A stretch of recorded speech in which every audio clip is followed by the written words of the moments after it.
This is your daily dose of all things royal. Welcome back, my gorgeous, good-looking friends. Netflix, that darling of the satanic deep state Hollywood crowd, just dropped the trailer for Meghan Markle's new Christmas special. With love, Meghan, Holiday Celebration. A production stuffed with every traditional holiday trope imaginable, yet clearly designed to mock Christianity itself by labeling it the holidays. Now, how does Netflix keep handing this woman a platform and a microphone when the entire world can't stand her? Well, it's simple. They don't care that she's hated. Meghan knows it too. Controversy is the whole entire point. Hate watchers are still going to click. Headlines are still going to explode, and traffic floods Netflix platform. While people rush over to see just how bad it is, plenty end up sticking around to binge on something else. It's free marketing disguised as a train wreck for Netflix.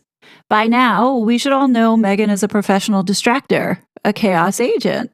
Her complete lack of talent guarantees whatever she touches is so cringeworthy that people can't look away. And while we're busy mocking or raging about her latest garbage, we're not paying attention to anything good, beautiful, or worthwhile in the world that should have our legitimate attention. The timing of this trailer drop is no coincidence.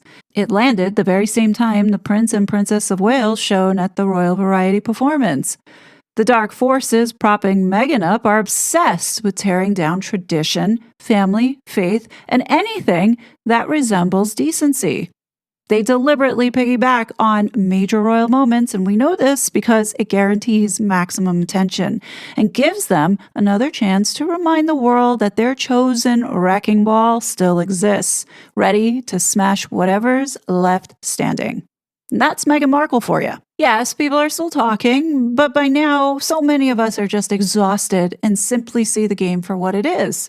And that exhaustion, even though many of us are irritated and pissed off and raging at the amount of money that's being thrown at these two idiots, doesn't matter because Netflix is not losing subscribers or revenue as a result of throwing away money on these two fools. You think Netflix really cares when people scream that they're canceling their subscription? Come on now. And really, all those that scream and complain that, oh, they're leaving Netflix, how many of you think that they actually did cancel their subscription? You know, all those threats, they're just useless, and Netflix knows it. Because we are part of the problem. In fact, I'll even admit, I am part of the problem. Every time I post about it, even to criticize, I'm still feeding the algorithm oxygen and keeping her name trending. So the only thing that actually hurts them is refusing to play their game on their terms.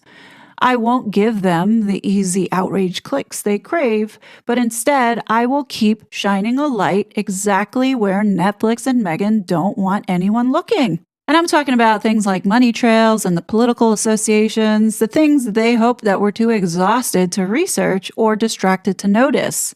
That's the only kind of attention they can't stand or can monetize. You see, the real play isn't just entertainment. It's agenda-driven content dressed up as prestige television. Now, I'm not saying everything on Netflix is propaganda, of course, but the pattern in their high-profile originals is unmistakable. A steady drip of globalist messaging, identity politics, and revisionist takes that always seem to land on the same ideological left.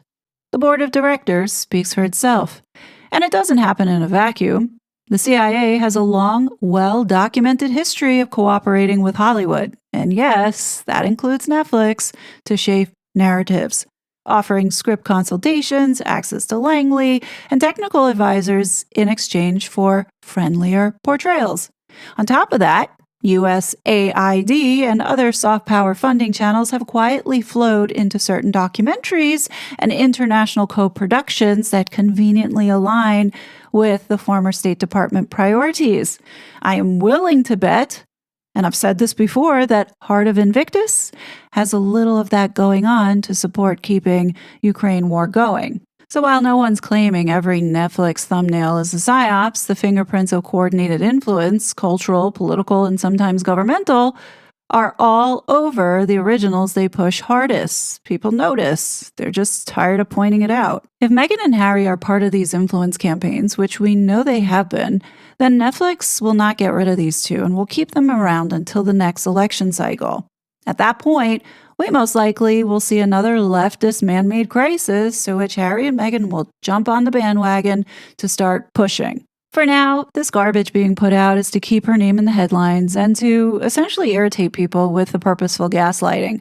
Meghan's holiday celebration is predictably superficial, just more of the same crap seen from her season 1 show that was broken into 2 parts. This was filmed in the same rented house we saw earlier this year with no family or sight of the rented little ones to enjoy those so-called traditions Meghan constantly talks about. The guests, they look uninspiring, and everything in the minute preview just looks boring and beige. Meghan loves to use the word authentic, but there is zero authenticity in this preview. Like everything literally is just so fake and staged. Like take, for example, this snapshot here. Meghan's writing on this cup to Santa Claus. Well, last year she did an interview with Marie Claire telling them that Archie doesn't believe in Santa Claus anymore. Oh, if this boy exists, he's supposed to be 6 years old. How does he not believe in Santa Claus? Oh, it's because his mother is the devil. She most likely ruined it for him. Like, what's the point of doing this? So people can see your god-awful handwriting? Everyone knows that the kids write the letters to Santa. That's part of the fun. But here, Meghan, the buzzkill, has to take the fun out of everything and make it about herself. Meghan, this is not cute. This is like beyond creepy. Now, the only positive thing about this trailer drop is that Netflix left the comment section on. So let's take a look at some of the comments that were left today. Now, at the time of this recording, 6 hours into the release of this preview, 2,400 people approximately disliked this trailer, and only 778 people have liked it, out of only 37,911 views. Not very good, Megsy. You see, and the funniest thing about this is that even with the likes, we know that they are not authentic because either Netflix or Meghan have paid for bots to purposely go and help the algorithm. So as you can see here is an example of one of those Meg bots. As you can see here, this bot is writing the same comment over and over. And then you have this one where you see multiple comments back to back to back. Obviously, that's a bot.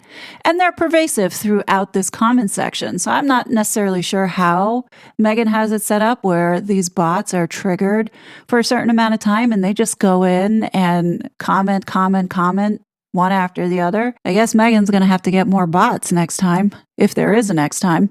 Anna Boleyn writes, yes, let's all learn some new traditions for this season of goodwill and giving by a narcissist, a grifting, lying taker. This program destroys Netflix credibility and reputation and is only forgivable by the fact that they leave the comment section on. Happy Christmas to all the lovely non-narcissists out there. Alaska Frontier 167 writes, for someone who considers himself a black woman, where's all your black friends? Yeah, exactly. Meghan managed to squeeze in there Naomi Osaka, who probably was a hookup from Serena. Meghan doesn't have any black friends. Meghan is a fraud. Like, would anybody be surprised if we found out that Meghan is not even black? I mean, at this point, chances are pretty high that she lied about that too. Eve Carr 6334 writes, this Markle woman is the devil. Connect with the people we love? You've got to laugh. It's nearly as funny as Harry's massive bald spot.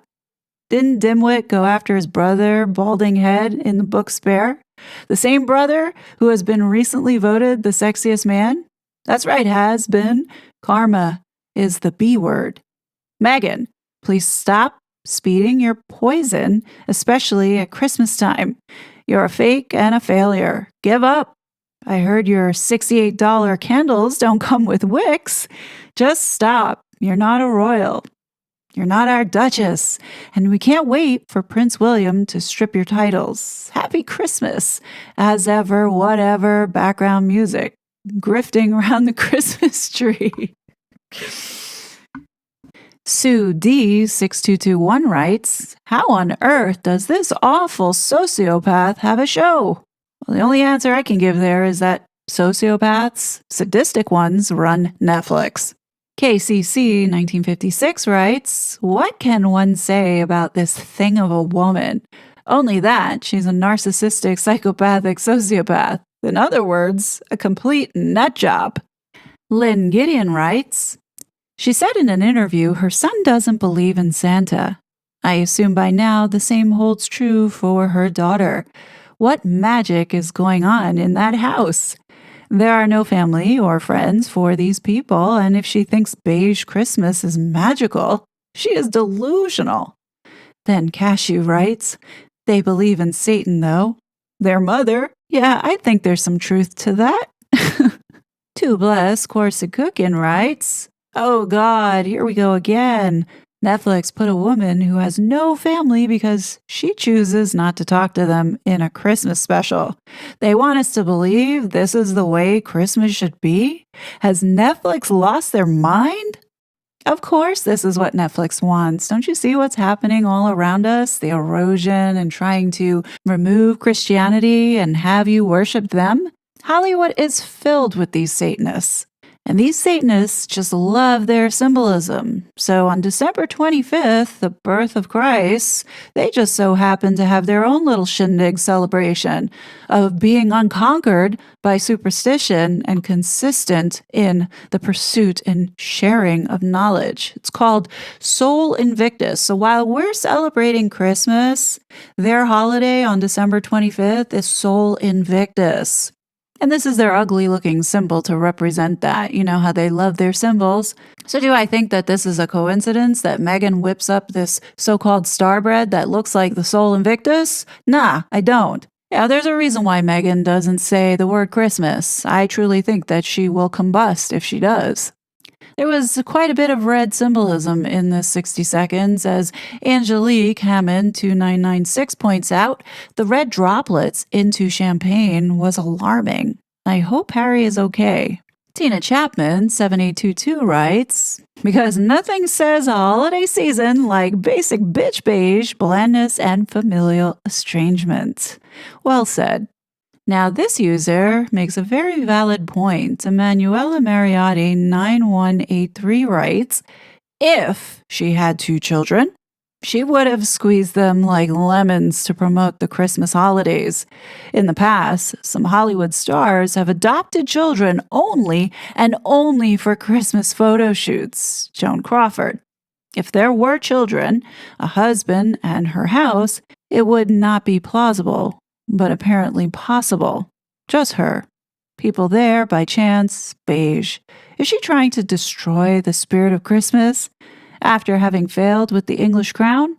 This is what these demon globalists are doing, so yeah, I would think so.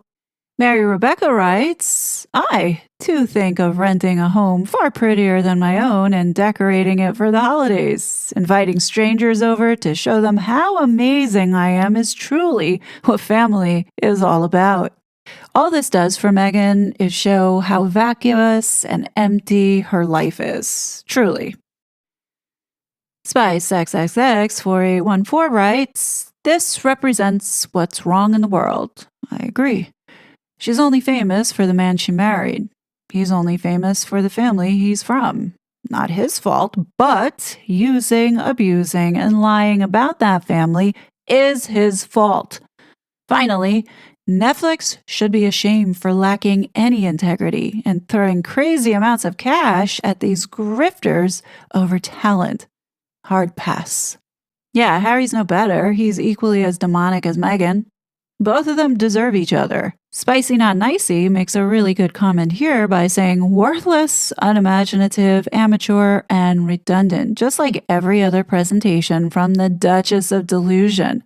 And that sweet nod to the royal family she walked away from, an awkward kiss of the prince she turned into a frog. Way to make the holidays about family. This comment says, fake Christmas to try to sell her industrial gem, fake home, fake friends, fake smile, but true liar, true grifter, and no family around. What a disgusting piece of work. Jamie Walker, 329, sums it up nicely. I speak fluent Meghanese, and here is the translation for the full video. I love myself. It's about finding time to disconnect from all your family and everyone you hate, which is like everyone. Erasing traditions, making new ones because we have no choice as we sabotaged everything in our past. And let the festivities commence, Harry, and embrace the special touches like those I gave your Uncle Andrew on the yachts. Oh, gosh. Now, this user is pretty spot on, writing, this video is like all of Santa's reindeers taking a big dump. It's called Christmas, dumbass. Davy7358 writes, she's insufferable. To elevate her champagne, she adds red food coloring. What a woman. Jody4384 writes, Christmas is about family. You gave a platform to the annihilator of families. That is why Netflix is rubbish. Do you guys see what other people are picking up on? Meghan deliberately removed the word Christmas from her holiday celebration, as well as the absence of family in celebrating the so-called holidays, the satanic holidays that her and her Invictus founder husband probably celebrate instead. Anyway, just a couple more. Gore the Great writes, I'd rather watch children screaming and trying in vain to escape from a burning orphanage. Ouch. Brutal. And last comment by the Claude Z23. Here for the comments. Paused immediately. Can't stand this psychotic, talentless bully. The most inauthentic, out-of-touch grifter on the planet. My dog's butthole would make for a more compelling performance than this utter crap. What a great visual. I mean, seriously, anything is better than this garbage that Meghan's putting out. I mean, look how ridiculous she looks in this one snapshot. Here she is, like, making cookies and painting cookies by herself, looking like she is, like, at a rehab facility, while the bottom photo is what really we should be seeing for getting into the Christmas spirit. Forget this stupid holiday season celebration bullshit. Let's get back to using the word Christmas. This is our time. The so-called holiday season is Christmas season because we are a Christian nation. I know for the United States, those days of feeling like you have to accommodate or not offend anyone are over. This is our holiday. If we want to wish people a Merry Christmas, we should be able to do that without having to feel guilty that we weren't inclusive or we offended someone or made them feel uncomfortable because they're worshiping Satan. No, Merry Christmas. Forget this holiday bullshit. Now, I've said this before, what we're dealing with here is just pure evil. Meghan is literally the spawn of the devil. And for what Harry and Meghan both did to their own families or family, because I'm not convinced that Meghan's side is all legit, but for Harry, shame on him. They can't call themselves Christians in the way that they behave, and their arrogance is going to be their downfall. But that's just my opinion. What do you guys think? Anyhow, definitely leave your thoughts below. As always, I will be back with more content, but until then, please be safe, and I'll talk to you later. Bye! Such a fraud.